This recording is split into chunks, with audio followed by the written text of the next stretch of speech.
Hello, you're listening to Me and Paranormal You with your host, Ryan Singer. Because it's more fun to believe.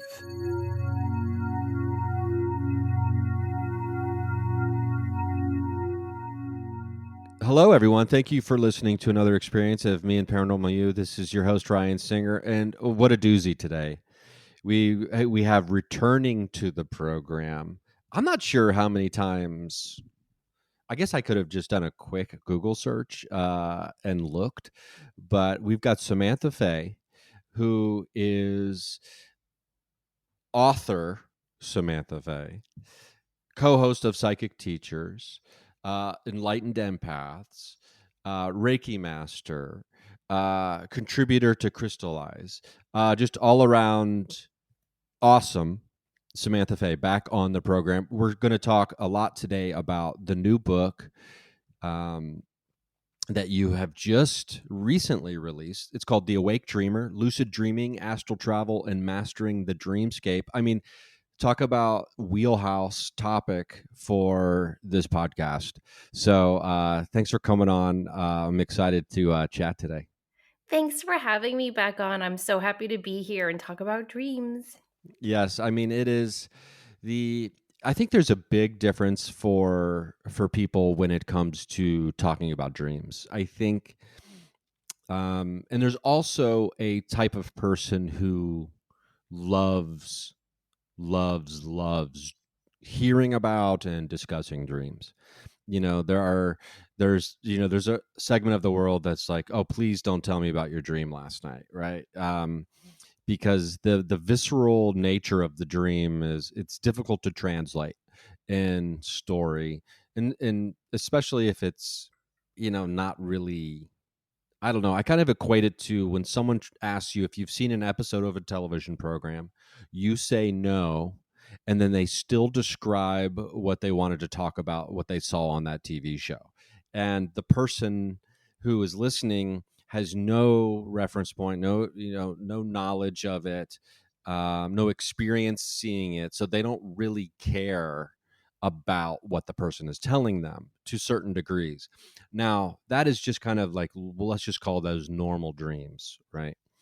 Then there's a whole nother world of dreaming and dreams, and trying to figure out the difference between those, I think, can be tough, and we'll probably get into that today as well, when it comes to differentiating between the how you've kind of categorized. There's a couple different types of dreams, well, more than a couple for sure, and so we'll get into that today as well. But I love hearing about dreams, and they're just so endlessly fascinating to me. Well, they are to me as well, and I think you and I are in a minority because, as you were saying, very few people actually want to hear about your dreams, which is why it's important to find like minded people that can talk about dreams, because that has been shown to be one of the best methods for actually increasing your dream and your dream recall, is just talking about them, writing about them, engaging with them during your daily life. Yeah, that's what you often hear about the dream journal. A buddy, a friend recommended using an audio recorder on the side of the bed as well. If you find it difficult to be able to like immediately start writing down what you dreamt the night before, just use an audio recorder and just start talking. Um, it is it is helpful to talk. I do notice that when I talk about the dreams, I start realizing like, oh, I'm like remembering more dreams now all of a sudden. Yeah, if you talk about them, and you don't have to write them down like you were saying. What I do now is I just open up the notes app on my phone and I hit the microphone and I text talk it in. I always date it, and I always put the moon cycle as well, because you just never know what is affecting your dreams. And I find it fascinating to look at, does eating a heavy meal make me dream more or less? Does the moon cycle make me remember my dreams? Does the fact that I went to bed reading a book about dreams enhance my dream recall? So I always try to add extra things in there besides the dream so that I can start to recognize patterns. That's really cool, and I do love including the moon cycle in there. I know when I first started trying to do an actual proper written journal, That was one of the things I had on there. I was like, I'm not sure I'm not sure if we've mentioned it in the past, or, but for some reason I kind of knew to put that down.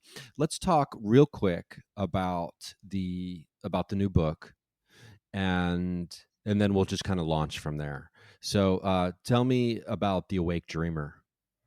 Sure. So I had a lot of fun writing this book. I've had these very vivid and kind of, for me anyway, amazing dream experiences that I really never understood for a good portion of my life. Some of them were precognitive, some of them were connecting with angels and guides, some of them were meeting with loved ones on the other side, and some of them were just normal, regular dreams, like you were saying. But I really wanted to start researching more about what was happening. And I started to really think, am I astral traveling when I sleep? Is my soul leaving my body? So I started researching consciousness and astral travel and lucid dreaming. And then I started sharing some of those experiences I was having in my dreams on my podcast. And listeners were emailing me saying, "Oh my gosh, I thought I was the only one who dreamt of going to an astral school on the other side." Or I would have listeners email me almost the next day after, like, I would have a dream that I was doing readings, and then I would have listeners email me the next day saying, "I think you gave me a reading in my dream last night." So a lot of How these are we going to people charge for that? How are we going to Venmo me? it was really wild, and I thought, "You know what? I need to put this into some type of format so that other people can go, 'Yeah, me too. Oh, that's what that is,' and start engaging it on a deeper level." And I think that's what you and I love doing with our work anyway, is just providing a sense of community and sharing a message of you're not alone on this wild, wonderful, wacky spiritual journey we're all on. Yeah, and I think that is probably the biggest comfort there is when we realize that other people have shared our experiences, which to me it strikes me as pretty meaningful, because so often in this world, I know in the world of entertainment specifically, we strive to be so unique or different than everybody else, right? To provide the singular experience of what you are, and as a performer, when in reality the true joy comes from when we realize that we have so much in common with other people. And now, granted, they're a little bit different things that I'm talking about here, but at the same time, it's I don't think they necessarily need to be. Um, and once we realize that, in fact, there are other people who share these experiences or thoughts, um, it becomes this. The community starts to form. The collaboration begins to happen, and I think it's mutual education and insight, and just feeling less, quote unquote, weird, is probably the biggest benefit. Oh yes, I agree. And feeling like we can just be ourselves. And that's the nice thing about activating and working with your dream life, because often during our daily life, we're not ready to hear those messages. We're not ready to really understand our spiritual path. We're just worried about paying our bills and getting to work on time and getting the laundry done and walking the dogs. But at night, when all of our defenses are down and we're resting and relaxing, that's often the only time our spirit can talk to us. That's really cool. I love how there's no guard at the gate when we're sleeping, to hear the things we need to hear, or to see the things we need to see.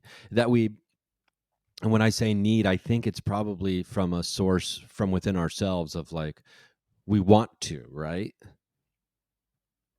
Yeah, and you know what's really interesting is that even though we want to have this, we want to have this connection with source, but we don't want to feel weird, all of that.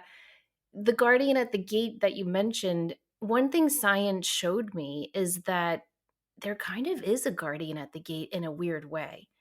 So, what science is showing is that our conscious mind looks at sleep as almost like a mini death. And so, our egoic mind will fight sleep. And that's why so often when you fall asleep, you'll kind of like jerk awake or you'll have a hard time settling into sleep. It's because our egoic mind doesn't want to give up control. And Oh, that made wow. me think, "Oh, I wonder if this is why we can have these astral and lucid and healing and past life dream experiences because our overactive, constantly thinking mind, which is where the ego lives, has finally relinquished control." Oh, wow. I mean, yeah, I sense that there's a, the ego is like begrudgingly against all want and desire, giving up control just because it can't stay awake anymore. It's like, it almost reminds me of like the Nightmare on Elm Street movies where they're like, "Don't fall asleep, Freddy gets you in your dreams." It's like the opposite of that. It's like, what if Freddy was awesome?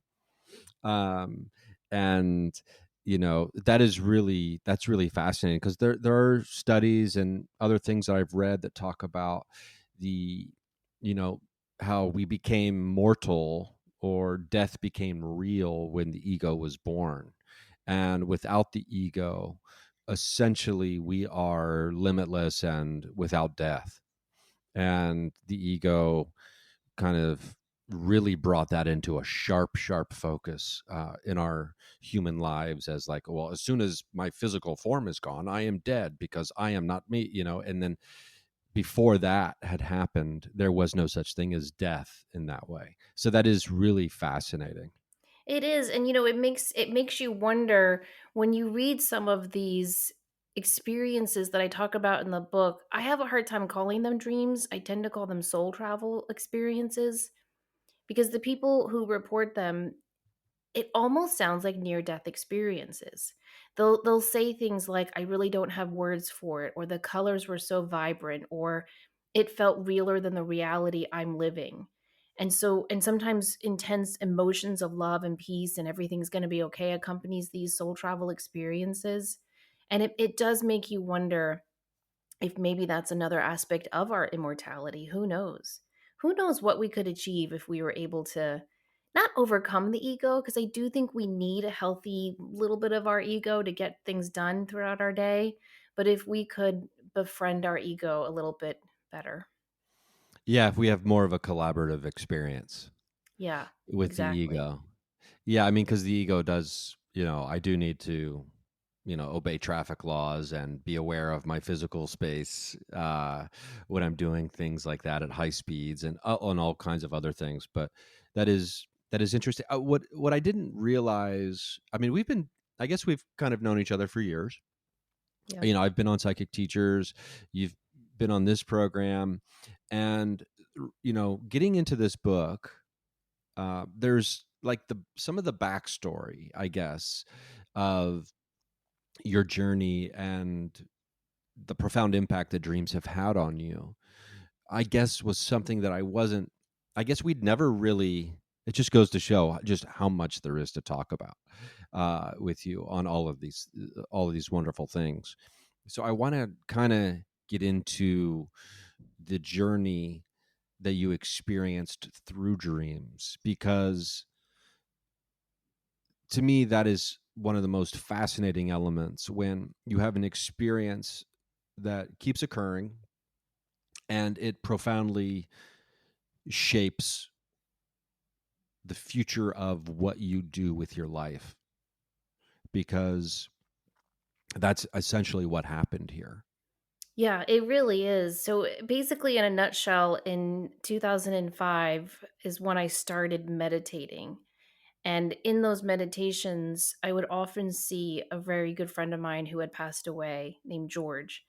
And he kept pointing to a movie screen and he would show an image of a bullet impacting a neck. Now, my friend George comes from Zimbabwe, and there's a lot of turmoil in that country, right? And so I thought he was trying to tell me that something was going to happen to his family members. So I just stopped meditating because you can't really call up a family and be like, "Hi, your deceased son is showing me these images and I think it's a warning for you." But then when I would dream, I would have the same dream over and over, and it was just repetitive and frankly very, very frightening, and it was just a bullet hitting a neck. And at the time, I was married to a police sergeant, and I really did think he was bulletproof, just a very strong, tough guy. And I thought, well, maybe this is about him. So I kept telling him to wear his bulletproof vest, and I had bought him an Archangel Michael medallion. And I don't know if you're like this, Ryan, but most of the guys I know, they're not all about wearing the necklaces. But after having these dreams, I made him wear that necklace and I made him wear his bulletproof vest. And sure enough, unfortunately, on July 29th of that year, he was shot in the neck while trying to apprehend a criminal. And I remember when I was sitting in the ICU waiting room and the nurse handed me the Archangel Michael medallion and it was covered in blood. And I was just so mad. And I wasn't mad at the criminal and I wasn't mad at the situation. I was mad at me for not listening to my intuition, for not trusting it, for not. My whole life I've had precognitive dreams and I've always pushed them down or felt oddly guilty when they came true if they were, predicting a negative event. So I left my family and friends in that little room and I went to find the chapel in the hospital and I just got on my knees and I said, "All right, God, if you want me to figure out what these intuitive dreams are all about, I will do it, but you've got to make him live." So that's the bargain I struck. And I said, "I promise I will develop my intuition if you make him live." And at the time, every doctor, he had so many doctors on his team, and every single day they told me he will not survive this day. And that went on for a week. And finally, he woke up from his coma about a month later and he survived. And he's fine today. He does have a traumatic brain injury, which just gives him a lot of intense headaches and short term memory loss, but he's otherwise completely fine. And so that to me is a miracle. So I was like, oh, I got to uphold my end of the bargain. So I started taking intuitive development classes. I started learning from a lot of different teachers. That led me to study so many things. I got my Reiki masters, I studied crystals, I looked into mediumship, intuition, psychometry, everything. And then I did practice readings for a year and I started teaching intuitive development as well. And it just all unfolded naturally and effortlessly. And I have found that when you finally embrace your path, even if it's one you don't choose, everything does tend to go effortlessly. You Yeah, know, it falls into place. Yeah. If you had told me in college, "Hey, Samantha, in about, 15 years, you're gonna be working as an intuitive and you're gonna leave the career you spent most of your life studying to be in," I would have been like, "You are crazy. Like, put down whatever you're smoking. That's not gonna happen." And yet Yeah. here we are. Well, we're glad that you did. And you bring up an interesting point about not pushing down and actually listening, right? And there's like little moments in my life where I still will do things like that. Like and some of them are very mundane. Like for example, yesterday I had to go to a FedEx a couple different times because I had to go ship things at the post office or print things out. And I'm not at home right now, so I'm just kind of been on the road. So I have to find these random places where I can go print things. The second time I go back, I'm getting ready to go back to the same printer I used the first time, and then I'm like, no, you should go down to the one that's all the way on the end. I decide not to do that and just go to the one that worked already, and then there's an error in all of a sudden this printer doesn't work as I'm like putting my money in, and it just becomes a big thing, and I have to go to to the front desk. I have to talk to people. Now it turned what should have taken me 3 minutes has now turned into like a 35 minute ordeal because I didn't listen to myself when I was like, don't go to that printer, go to a different one this time. And I've gotten pretty good over the last few years of like actually listening to that little voice nowadays, like especially when it comes to traffic or, oh, you should take a different route this time, even though this is the quickest way to get to where you need to go. And if I have that voice in my head now, I always listen to it because when I don't, I'm in a traffic jam or something crazy happens on the road. But there's a difference between listening to ourselves and being able to communicate to others what we're hearing and what we're learning or what we know. And there's even a difference between that and people who aren't necessarily into this. So I'm curious, what is the tact, or what is the process of, first of all, being able to identify the difference between the dream and the precognition dream? And secondly, how do you communicate it to someone who may not even believe this stuff is real, but it's important enough to where maybe you feel like this is something that you need to, at least have a discussion about with them? Yeah, those are two very good questions. First of all, precognitive or soul travel dream experiences do feel very, very different. They tend to have a chronological effect to them where things happen in order. You know how sometimes where dreams are just dreams, they're random, they're chaotic. In one moment you're in your garage and the next second you're driving in a car.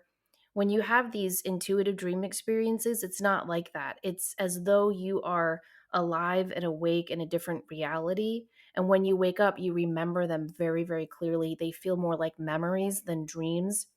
And if they are trying to bring you a warning message, usually it will be a repetitive situation where you'll have that dream more than once. Now, if you do have a dream and you're not sure if it's a dream or if it's intuitive, and it might be a difficult message to share, I don't know. I feel very conflicted about that, Ryan, because I believe so much in the placebo effect. And so if you have a dream that something not so great is going to happen to your friend, well, what if it's just a dream? And we looked at Carl Jung and archetypes, and he says that in those types of dreams, everyone is just an aspect of ourselves reflecting back to us. And so maybe that dream about your friend, let's say you have a dream where your friend gets fired and you think, do I call my friend and tell him, like, hey, get your LinkedIn updated? Or is this just a dream? Maybe it's a dream and you've got to look at who does that friend represent as an aspect of me? And am I worried about my job, or am I worried about getting kicked out of something in my life? Is there an ending to a chapter of my life coming up that I'm avoiding? If all those answers are no and the dream recurs, then you know you've got to give your friend this heads up about the job. I would just say, hey, I've been having this random dream, and I don't know, it could just be a dream. It could be meant for me, and somehow it's popping up as you, but it kind of freaked me out. Do you mind if I share it? And always ask permission first, and always give the caveats that it could be just a dream and that you could be wrong. I see way too many people who just assume everything given to them is channeled from a higher source and is perfect and ready to be transferred on to an audience. And I just do not believe that's the case. Yeah, showing some discretion and, you know, a filter. Yes. Yeah, that's a lovely way of saying it. 'Cause do you know what I mean about the placebo effect? Like, what if it was just a dream and now you've planted this seed in your friend's mind that the job is at jeopardy? Maybe subconsciously they're going to do things that put their job in jeopardy. Yeah, that's a really fascinating, and it's a story that's kind of been, um I don't know, I think we've seen it in very, like, it's one of my favorite kind of storylines too. The And many years ago, me and a friend of mine, probably 18 years ago, we tried to write a movie called Fighting the Fate, was what we tentatively had called it. And it was essentially learning about one's future and realizing that trying to stop that future from happening is the thing that causes that future to happen, right? So that kind of, this whole, I'm going to prevent this thing from happening, and everything that you do in that case is just another, step in what was needed for that thing to happen. So I think that's kind of the same thing what we're talking about here, and I do give credence to that and believe that there's something to be said, because we hear it also, I think, referred to as negative manifestation. Mhm. When we don't want something to happen, we don't want something to happen, we don't want something to happen. The universe is just, all they're really hearing is, oh, there's this thing, so they must want this thing. as opposed to like the devil's in the details, as they say. And they're like, oh, you don't want this car crash to happen. You don't, or car crash, car crash, car crash. They're like, okay, oh, here's a car crash. I mean, that's obviously an extreme example, but um, I do believe that there is something about the placebo effect that is more than just like this physiological phenomena that we can experience with medicine. A lot of people have asked me, why do we have precognitive dreams if we can't really do anything about them? Which does lead to that fate versus free will debate. I personally believe that some things in life are fated, that they are part of our destiny. They have been pre programmed or pre planned into our soul plan before we come here. But I also believe that so much of our life is our free will. I think the tricky part is learning to identify which is which and learning to figure out how to surrender to the destined fated moments of our lives and understand that the choice comes in how we react to those destined fated moments. Like take for example Mike's shooting that I was talking about before. The things that happened that night were so amazing. Like, for example, I did tell him about the dream and I did beg him not to go into work that night. And he said, every guy in my platoon is out in training. I'm the only supervisor on that side of town. I can't call in. So that was weird because they would never normally put that many people in training on that same night, right? Weirdly, in the neighborhood where he was shot, the ambulance had gotten a call out to that neighborhood 5 minutes before the shooting. When they got to the house, it was an abandoned house, so it was like a fake call. And so the first EMT guy who arrived on scene, a wonderful man who's now a fantastic nurse, he told me if we had not gotten there as soon as we did, he never would have survived. Then he gets to the hospital, and the nurse tells me that weirdly, they had just pulled up all of his types of blood that they needed for the he had to have a blood trans he lost so much blood. And she said if we had to go down to the basement to get that blood, I don't think he would have made it. I mean, the poor guy coded 3 times. He coded twice in the ambulance and then once in the ER room. So all these things happened that night that made me feel this was fate. This was destiny. I don't know why, the hows are not my domain, as they say, but everything about it felt very, very, very destined. And so I had to learn, and I think he had to learn to just accept it and then find strength and faith in how you react to it. And oddly, having the series of precognitive dreams leading up to that before and after moment in my life gave me so much comfort. To me, it was God's way of saying, heads up, something pretty rough is heading your way, but we're going to be here with you every step of the way. And oddly, that summer, I would take my kids to the beach every day. And that is the only summer that every day I walked to the beach with them, I would find heart-shaped seashells. In fact, if you ever come to North Carolina, Ryan, and visit my home, you'll see I have a frame. I made a shadow box frame in a heart shape of all those heart-shaped seashells I found on the beach that summer. And I just felt that it was God's way of saying something's going to bend you. Like you think about life as a circle, it's going to bend you, but you're not going to break. It's going to turn into a heart. And all of that gave me so much comfort. So I think when we have those destined, fated moments, it's not about why me or how could I have prevented this. It's about, wow, look at all the events that transpired that have helped to really help me to grow and flourish and become more empowered. Wow, that's really amazing. And it is beautiful, the small. I was just talking with another friend of mine yesterday about, they were referencing the breadcrumbs, right? The little things that might not seem that important at the moment, but then later can lead you, that are leading you to some kind of understanding or event or thing. And it's all just really, really quite beautiful when we zoom out and look at it. Let's take a quick break here for some advertisements. And just as a reminder, as we're doing that, if people want to listen to the interview without ads or any episode, you can go to patreon.com/Ryan Singer. And for $3 a month, you can get all episodes ad free.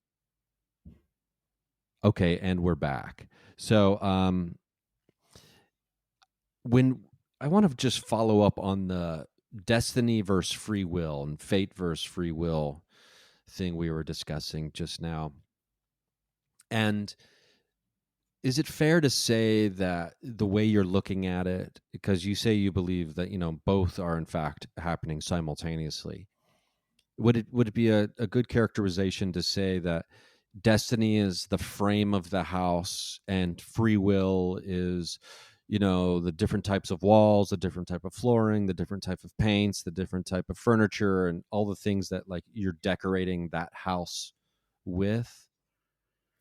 I think it can be. I think it can also be both. I think it can be both, really, to be honest with you. The way I Okay, so say for example, I feel that it was my destiny to be a teacher.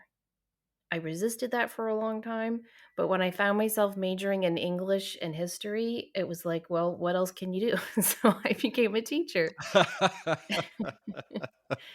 And when I Yeah. when I transitioned into this work, I found myself teaching, and it wasn't even on purpose. Like I was taking intuitive development classes at a metaphysical store, and the teacher had to leave, and the owner of the store said, "Hey, would you wanna teach the classes?" Like, why would she randomly pick a student in the classes? Why wouldn't she get someone who was out there doing the work?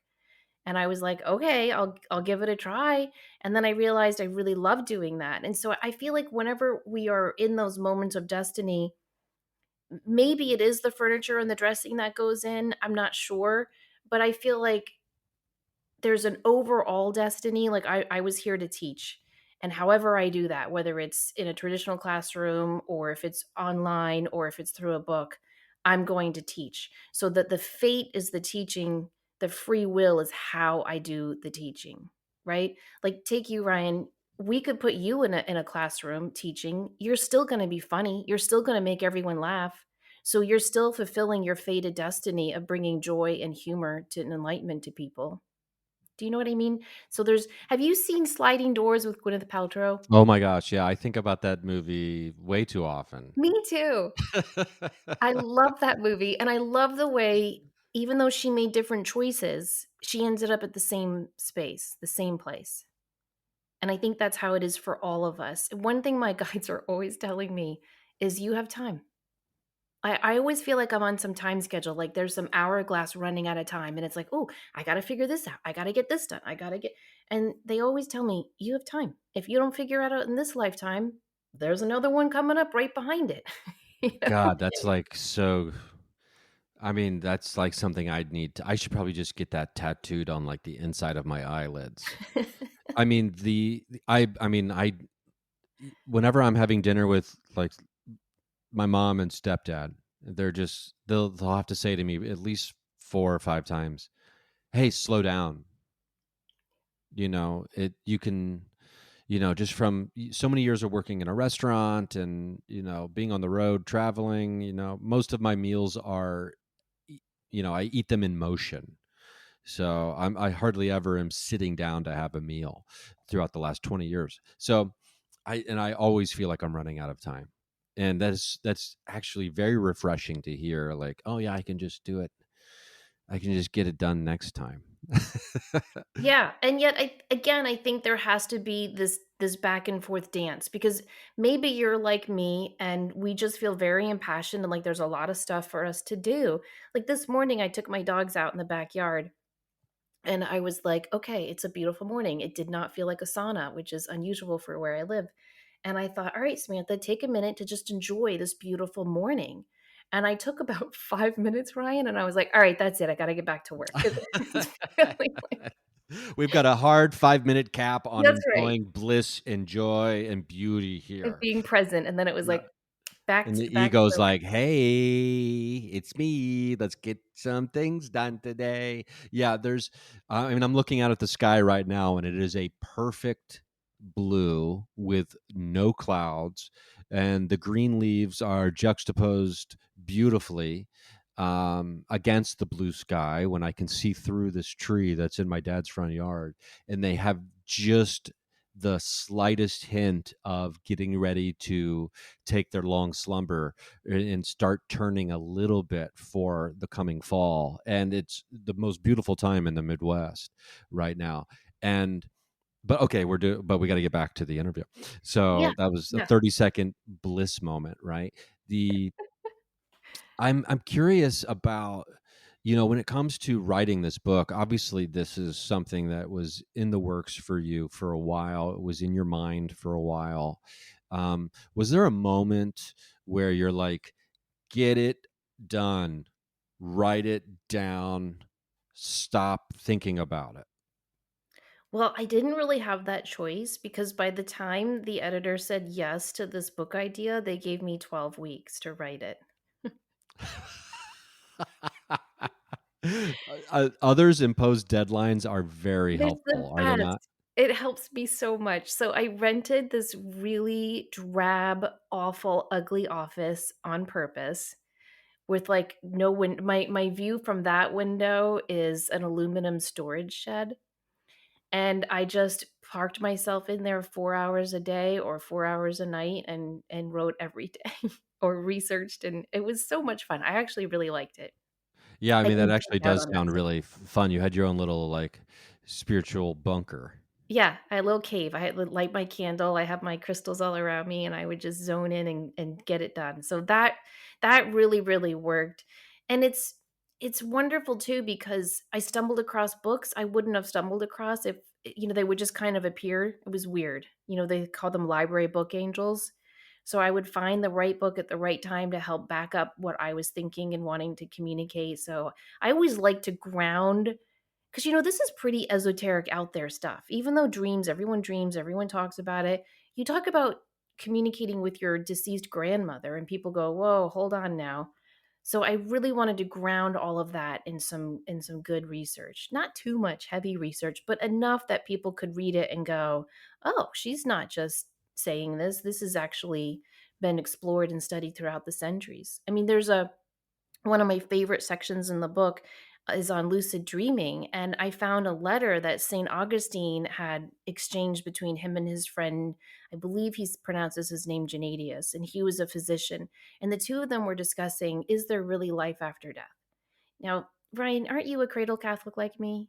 Yes. Okay, so you know St. Augustine and how kind of uptight he was, and you Yeah, know one of the big wigs, one of the heavy hitters, yeah, all his straight-laced.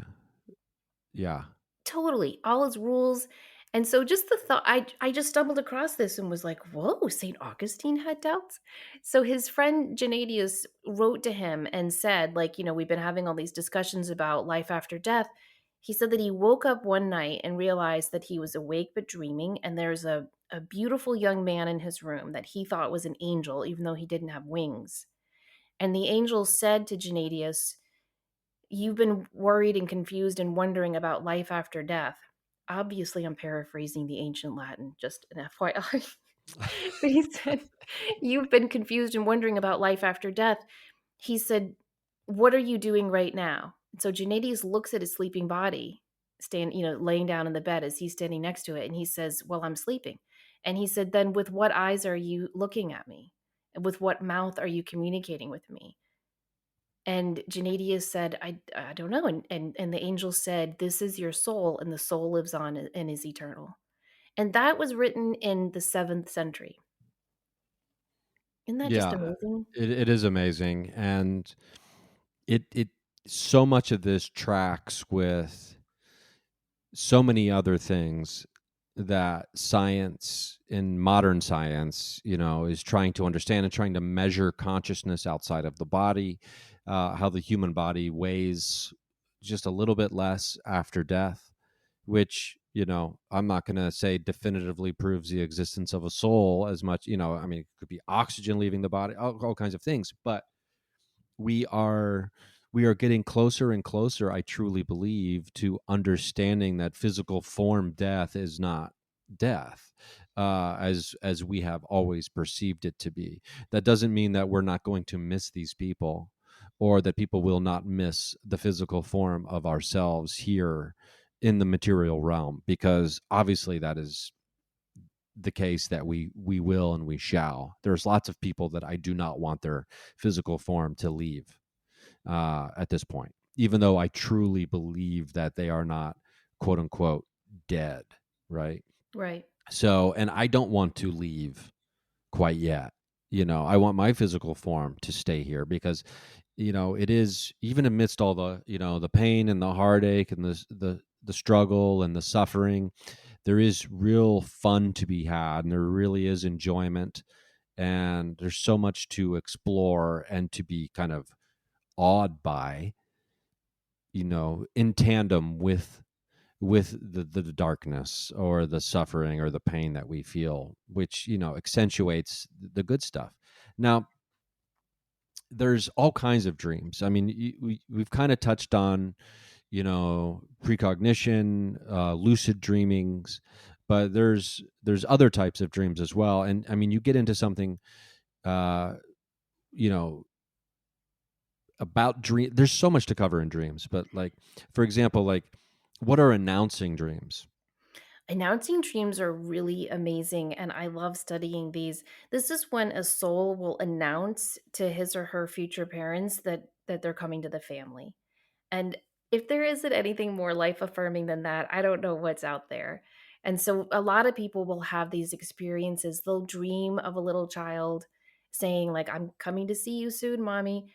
But Dr. Ian Stevenson, I'm sure you're familiar with, who did all the past life reincarnation studies, he also found that a lot of people, either on their deathbed or in a dream, would come to a family member and say, hey, I'm going to be reincarnated as your child. So he has story after story after story of this. This one woman dreamt that her grandmother came to her in a dream and said, I'm going to be born as your daughter. And in the dream, the granddaughter was like, you sure about that, grandma? Because that is kind of a strange dream to have. And she says, yes, and you'll know it's me because I will be breech and the two toes on my right foot will be bound together. That's pretty specific.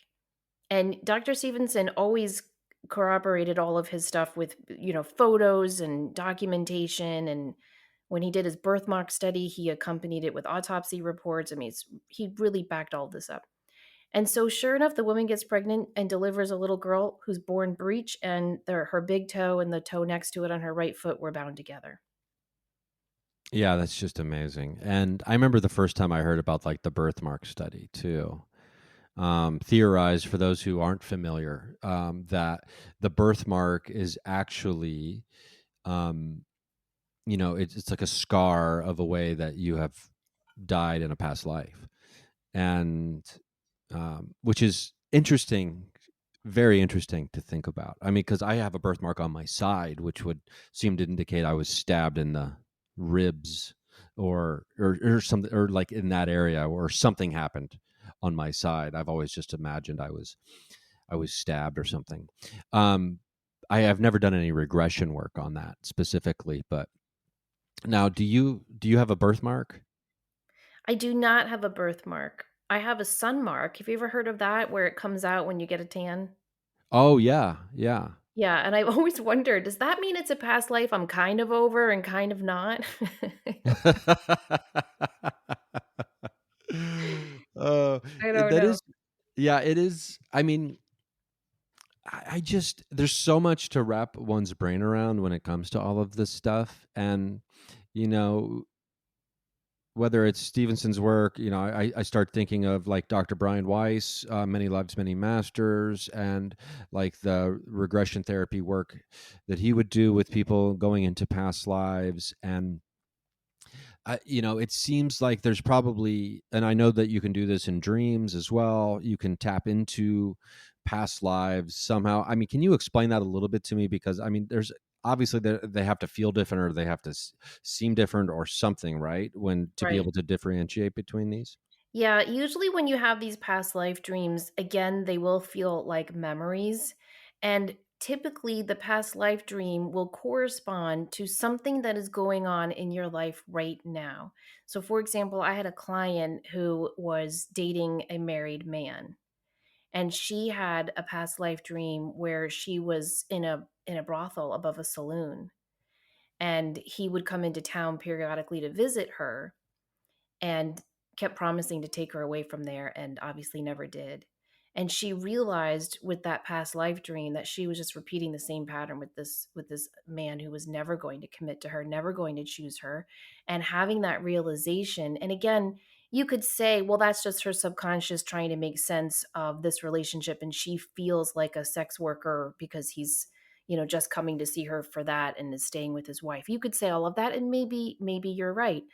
But she describes the emotions of the memory and understanding exactly what it felt to be in that woman's body, in that brothel above that saloon, in ways she didn't even have words for. And that's usually how past life dreams are. And it gave her the confidence to end that relationship. And soon after, within a year, she met her current husband. So she was able to clear that and really heal that commitment issue. Well, that's awesome. And I think anybody who, I mean, for years I was the guy running around town telling everybody I don't remember any of my dreams. I just have no recollection of my dreams because it was true. Then I start, I don't know, maybe at the beginning of this podcast, so 8.5 years ago or so, start diving into dreams more, and actually feel like, okay, maybe I need to start trying to give them a chance. But I think we can tell the difference between certain types of dreams, right? When it comes to, I had a very lucid dream not long ago where I don't want to give, I can't really get too much of the details because it's a close friend of mine in their personal life.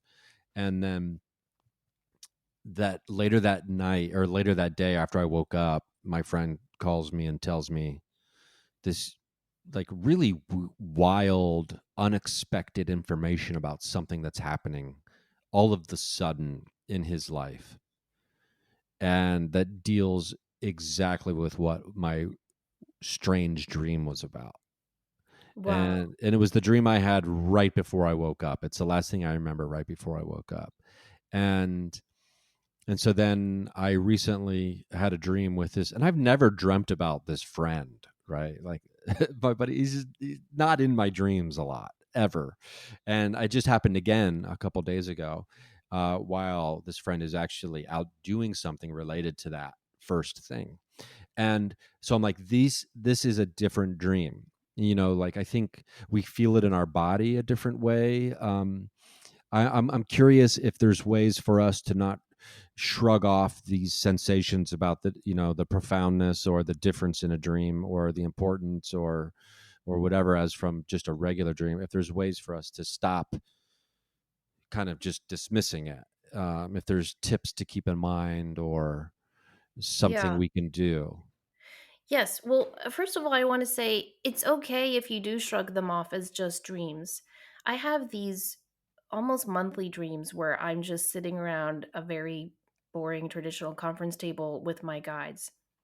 And I rarely see their faces in these dreams. I'm always looking at this notebook, and it's like a progress report. They basically tell me what I'm doing right and what I need to keep doing or stop doing. You're It's getting very called in. fun. It's like you're getting called in for your monthly review. Yes, it's exactly like that.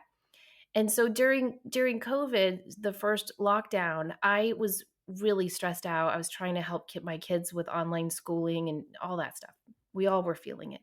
And whenever I get stressed like that, I don't remember my dreams. I knew I was having dreams. I knew I was having these soul travel experiences. I just wasn't remembering them. And so finally, I had this dream where we're sitting around that conference table. And I said, I don't understand why you guys are giving me these great, profound dream experiences when I'm not remembering them. Like, you guys have to help me remember these more clearly, like I used to. And my one guy turned to me and he said, your soul remembers. That's all that matters. And so I think that's something to keep in mind, that even if you don't believe that these dreams are what they are, your soul knows, and that's enough. But anytime that you spend engaging your dreams, whether it's just thinking about them, processing them in a journal, or just going over it in your morning shower as you're brushing your teeth, that's going to definitely prime the pump for you to remember more of your dreams and engage with them. And doing any kind of research, like reading books about dreams, listening to guided dream meditations, is all going to remind you that, hey, we spend one third of our life unconscious sleeping. why not engage it? Why not work with it? Even if it is all metaphorical and symbolic, that's fine. That's just as instructive as these precognitive and announcing dreams are, sometimes maybe even more so. And I think it's important for people to look at some common dreams, the flying dreams, the driving in a car that goes out of control dreams, the walking through your house and discovering a brand new whole section of your house you didn't know existed. Those are all incredibly common dreams that are repeated and universally dreamt by everyone on this planet. And understanding that is going to help you recognize, oh, this is just a dream versus, oh, this is a really important experience. Yeah, that's interesting. The one I have the most that I'm not a big fan of is the brakes on my car pressed all the way to the floor still will not completely stop the vehicle. And it's slowly still rolling when I need I need it to stop, right? Or Yeah. I'm going to hit somebody or something. Who knows? I guess, or go down the mountain. But um, sometimes we just have to be like, okay, it's just a dream. Uh, But our brains are so literal. I mean, that's a literal dream of where it is saying, you feel out of control in the this one direction area that your life has taken. Everybody has that dream. Either the steering wheel doesn't work, the brakes don't work, the gas, everyone has that dream mhm. at some point in their lives. Yeah, And I think knowing that is comforting and helpful. yeah, I think so too. And I mean, dreams have impacted the world in so many ways that we're not even aware of, and there are so many different like amazing things that have come to be because of dreams. And I know I've talked about them a lot here on this show in the past probably, but there's certain people too that and there's a section of your book that is really interesting about Swedenborg and Emanuel Swedenborg. I think I'm getting his name correct. Um, who people call the Scandinavian Da Vinci. Um, is the difference between just like having dreams and actually being a soul traveler. And I don't want to say that there's a difference there necessarily. I'll kind of let you maybe explain that. um, but it is, if I'm getting this correct, it's like when soul traveling, it's like you can use this dreamscape, you can use this time, and there's so much to be discovered, learned, and brought back into the waking life from these travels. Yeah, Rudolf Steiner called it the doorway to psi. And if you look at these famous soul travelers, once they started leaning into their dreams and trusting them and working with them, that's what led to either their intuition developing, their healing abilities coming on, or astral travel during the waking state.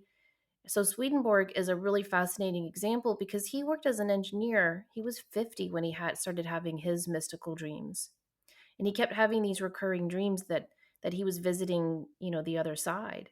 And so he started working with meditation, and that led to more waking visions, and he was able to see heaven and hell. And the Swedenborg Foundation has updated all of his books, which thank the good Lord, because I tried reading some of his books when I was in college, and it wasn't thee and thou, but it might as well have been. But in the last several years, they've updated all of it in modern language. So it's so easy to read. And what he writes about on the other side is what all of the spiritual teachers are saying today, how there are different levels, that there isn't heaven, hell, and purgatory, that there are different levels, and that no one is sent to hell, no one is sent to heaven, that we judge ourselves. And he says that the people who are in hell are there because they choose to be. So he says, like, if you're a really nasty, awful person, your energy is naturally going to be attracted to other nasty, awful, mean people and environments and landscapes. And I found that really interesting because you hear from so many near death experiencers who are brave enough to come forward and share their story. They say the same thing that Swedenborg was saying, over 300 years ago. Yeah, give me one quick second. There's someone at the door here at my parents' Sure. house. Hold on, I'm gonna pause this. There it goes again. So, Okay, so sorry about that. There was an unexpected package delivery at the house here. Um, so what's interesting too about, because we were talking about Swedenborg and being 50 years old, the mystical dreams happen, and then the what's interesting too is like how they're bleeding into the waking life, right? Yes. And is there I'm is there a level to this that not everyone maybe is wanting to get into necessarily? I mean, because we're talking, because what's fascinating too is about the, there is no place you're sent. Heaven and hell is not a place you're sent, and that there's levels. And it's almost as if we are judging ourselves, right? And which, when you hear, God is inside all of us. And so if God is in fact inside all of us, the judgment that comes from God, therefore, is coming from within inside ourselves. And our thoughts create our reality. And we can manifest anything from our thoughts, and thoughts become the world, and they are the world. It all seems very tied together, right? Yeah. Yeah. I think it is, but I think you're right. I think some people aren't ready to hear that, and I think it is so important to respect people where they are on their journey. One of my best friends is a devout Christian, and she takes the Bible literally. So we differ, obviously, in a lot of ways. But I still love and treasure her. We've been friends for 20 years. I'm not going to not be friends with her because we don't agree on different beliefs, right? So I just accept where she is, and thankfully she accepts where I am flying high in my weird little dreams. So I think it's important to understand our spiritual journey, but understand other people's and accept wherever they are. So, for example, when I have a mystical dream experience, she's not the person I call. It doesn't mean I don't share other things with her, but she's not the one I call for that. So I think you have to know kind of who's on board with you, but respect everybody where they are.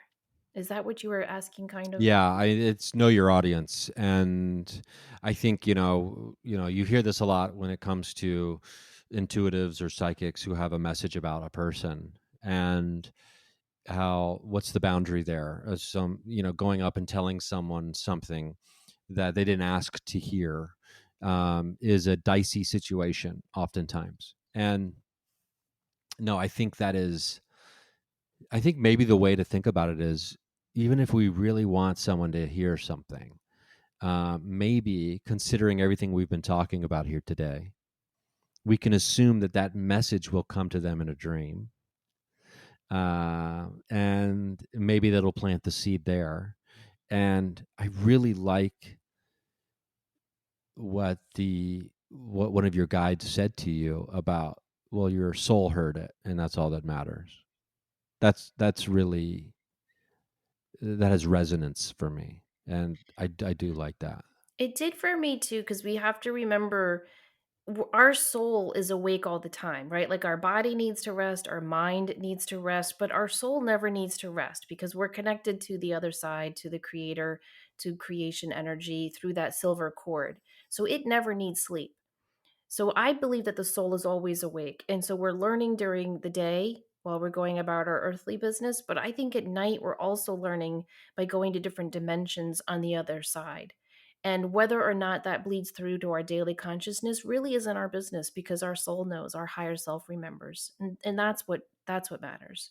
What we can do as conscious earthly people right now, day to day, is commit to being more awake and aware of all the different states of our consciousness.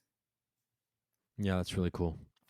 What's the let's kind of leave people with this. If people are wondering, okay, well, this book sounds like something I could get into. Um, Before we tell them where they can find it and everything else, is there an overall feeling, or I guess impression, that you want people to understand, that is maybe the purpose of the book? Well, I think the overall feeling I hope everyone is left with after reading the book is that we are mystical, magical beings having an earthly experience. And one of the best ways to engage with the magical, mysterious, miraculous side of us is through the dream state. And it is a doorway to sight, it is a gateway, it is an avenue to start to understand the limitless capabilities of your soul and what you want to manifest and create here on earth. Yeah, and the book will do that. If people are wondering, so I mean, I think you nailed it. Thank And let's tell people where they can get their hands on a copy. Sure. So you can find The Awake Dreamer really anywhere books are sold. Barnes and Noble, Amazon, Target has it. It's on Audible. If you want an autographed copy, you can get that on my website, samanthafey.com. I also have a guided meditation I created called Dream Reunions, and it's just 30 minutes. It's on my website, and it's designed to be listened to as you fall asleep, and it primes your subconscious to prepare for a dream visit with a loved one on the other side. Oh, that's really cool. Yeah, That's I've really I've cool been stuff. getting really cool feedback. People are sending me their stories of the dream visits they've had after listening to it for a couple of nights. Oh, that's awesome. I know, I love I'm that. gonna have to try that. And as always, you can catch episodes of the psychic teachers and enlightened empaths, and you can just kind of and are you do personal readings and things like that for people as well, right? Or I'm taking a little break right now just to focus on teaching and writing, but okay. I hope once this book is launched and all that, I can get back to it, but for now, I'm taking a break. Okay, cool. Yeah, I mean, there's a lot going on. I mean, this is exciting. Congratulations on the Thank launch of you. the book. I've had a copy on my computer for a little while, so I'm not trying to brag over here to people, but I can't recommend this enough. Get your hands on it. I'm actually going out and about later today, so I'm gonna try to. I'm gonna go find a copy of this in the wild as well, and yeah, I can't wait to see this on a shelf somewhere. That's really, really cool. Oh, me too. Thank you so much, and thanks for endorsing it and all your support. I really appreciate it. Oh, of course, my pleasure. My pleasure. I mean, it's the honor is all mine, and this is a really cool read. And if if you're anything like me and you're listening to this show right now and you have even 1% of fascination with the dream world, the portal to soul traveling and the astral plane, I think this is a must read. This is a must have for your shelf, for your collection. It's something you can go back to, and you can kind of open up to different chapters, different segments, and you can kind of just dip back in. It'll be a good book to use as a reference point later when you're learning other things about the dream world. You'll be like, you know what? I need to go back and check out the Awake Dreamer because I think this was already referenced, or this collaborates or corroborates other information. So I think this is a must-have for the bookshelf, for the metaphysical, the spiritual bookshelf. So get a copy today at a bookstore, or even better, get an autographed copy from the website. Um, but yeah, thanks again. This was a fun chat. Thank you.